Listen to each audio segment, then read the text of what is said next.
Le destin des Burkinabés est donc désormais entre les mains du capitaine Ibrahim Traoré. Il devient l'homme fort du Burkina Faso après avoir évincé le lieutenant-colonel Paul-Henri Sandaogo Damiba, qui lui aussi avait évincé 8 mois plus tôt le professeur Rochemac Christian Caboret.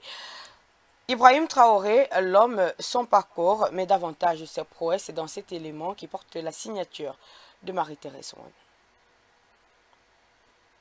Ibrahim Traoré prend le pouvoir par un coup d'État le 30 septembre 2022 dernier.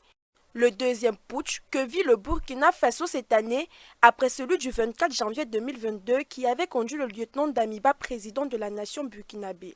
Traoré devient donc officiellement le nouvel homme fort au Burkina après la démission du lieutenant Damiba ce 2 octobre. Mais qui est donc cet homme?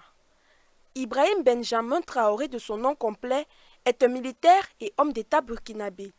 Né le 21 avril 1988, il débute ses classes à Bondekouy dans le Mohun où il obtient son certificat d'études primaires puis son brevet d'études du premier cycle.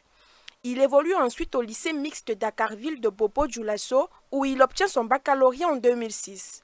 En 2010, Ibrahim Traoré intègre l'armée. 2 ans après, il porte ses premiers galons et devient alors sous-lieutenant. En 2014, il passe au grade de lieutenant avant d'être promu capitaine en 2020. En mars 2022, il est nommé chef d'artillerie du 10e régiment de commandement d'appui et de soutien basé à Kaya par l'ex-président du Burkina Faso, Paul-Henri Damiba, qu'il renversera par un coup d'État le 30 septembre dernier.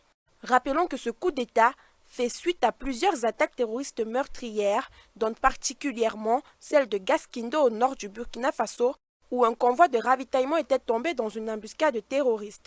Le bilan officiel fait état d'11 militaires tués et plusieurs civils portés disparus.